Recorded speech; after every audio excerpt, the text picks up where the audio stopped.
দেখো, এটা আমার একটা মানে ফেভারিট একটা শ্যুট বলতে পারো, হিরামন্ডি শ্যুট। মানে আমারও ইচ্ছা হলো যে এই টাইপের একটা শ্যুট করি। তো শ্যুটটা করতে সত্যি কথা বলতে খুব কষ্ট হয়েছিল, সেদিন হেল্পিং হ্যান্ড কেউ ছিল না। আর সমস্ত মানে ডেকোরেশনটাও আমি করেছিলাম, সেট আপটাও আমি বানিয়েছিলাম, মেকআপটাও আমি করেছিলাম। আর এই যে লাস্ট পর্যন্ত আমাকে হাওয়াও দিতে হচ্ছিলো ড্রায়ারে করে, তো বুঝতেই পারছো তোমরা মানে কেমন কষ্ট হয়েছিল শ্যুটটা করতে। যাই হোক, শ্যুটের আউটপুটগুলো ভালো বেরোলে কষ্টগুলো কিছু মনেই হয় না। আর এই যে ফুল সেট আপটা তোমাদের সঙ্গে শেয়ার করেছি, আর কেমন লাগছে সেট আপটা। আর এই টাইপের ভিডিও অনেক আমার গ্যালারিতে পড়ে থেকে থেকে মানে ডিলিট করে দিই, তো ভাবলাম চলো এই বিটিএসটা তোমাদের সঙ্গে শেয়ার করি, সেই জন্য শেয়ার করলাম। আমি মানে কীভাবে মেকআপটা করেছিলাম, ভিডিওটা লাস্ট পর্যন্ত দেখতে থাকো, অবশ্যই তোমরা টিউটোরিয়ালগুলো এখানে দেখতে পাবে। তো এখানে রাহুল দা ফটোগ্রাফি করছিল। যাই হোক, এত গরম ছিল সেদিনকে, আর মানে কি বলবো, মানে শ্যুটটা করতে প্রচণ্ড কষ্ট হয়েছিল। যাই হোক, ওভারঅল আমরা শ্যুটটা করে ফেলেছিলাম। তো কষ্টটা কিছু কষ্ট বলেই মনে হয়নি। তো আমি তোমাদের সঙ্গে শেয়ার করছি কিভাবে কাজটা করেছিলাম। প্রথমে আমি রিকর্ডের একটা মানে আমি এখানে ভিডিওটা খুব লেন্দি হয়ে যাবে বলে শর্টে যতটা পসিবল দেখাচ্ছি, রিকর্ডের প্রাইমার ইউজ করেছিলাম। আর তারপরে আমি কনসিলার প্যালেট থেকে একটা কনসিলার, যেহেতু ওর চোখের তলে একটু ডার্ক সার্কেল ছিল, সেই জন্য ওকে আমি হালকা করে কারেকশান করছিলাম। যাই হোক, মানে 1 ঘন্টার মধ্যে অল ওভার ডানটা মানে মেকআপটা আমার হয়ে গিয়েছিল। আর স্ট্রোক ক্রিম আমি ইউজ করেছিলাম এখানে, রিকর্ডের বিউটি ব্লেন্ডার, রিকর্ডের সমস্ত কিছুই আমি রিকর্ডের ইউজ করেছিলাম। এক একজন মেকআপ আর্টিস্ট এক এক রকম প্রসেসে কাজ করে। কেউ হয়তো আগে করে, স্ট্রোক ক্রিমটা আগে দেয়, বা কেউ ফাউন্ডেশনের সঙ্গে দেয়।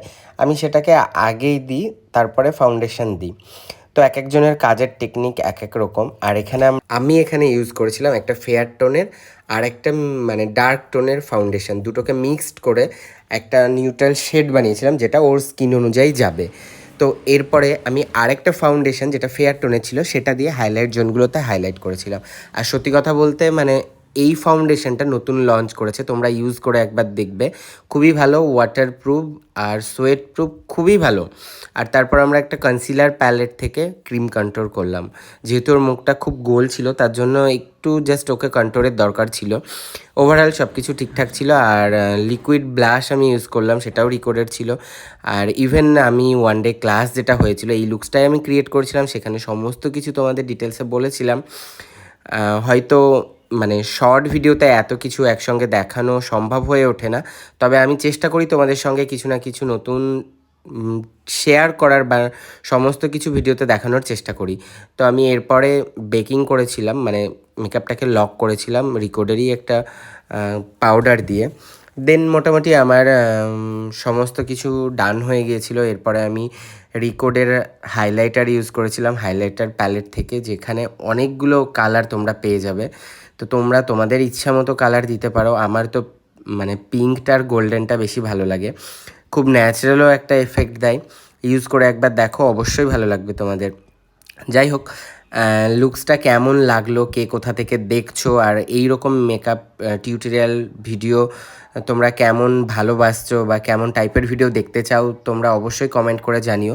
আর একদম লাস্টে আমি একটা ফিক্সার দিয়ে, রিকর্ডেরই ফিক্সার দিয়ে ফিক্সড করলাম মেকআপটাকে। যেহেতু সমস্ত কিছু গর্জেস ছিল, সেজন্য আমি চোখটাকে একটু নিউড রেখেছিলাম। আর নিউড মেকআপটা এখন সবাই পছন্দ করে। তো আমি একটু ব্রাউন আর ব্ল্যাক ড্রেস ম্যাচ করেছিলাম। আর এই সুন্দর ড্রেস যেটা তোমরা দেখতে পাচ্ছ, সেটা আমাকে স্পন্সর করেছিল রাহুল। আর এরম সুন্দর সুন্দর ড্রেস পেতে রাহুলকে অবশ্যই তোমরা কন্ট্যাক্ট করতে পারো। আর এই যে ফাইনাল লুকটা শেয়ার করলাম।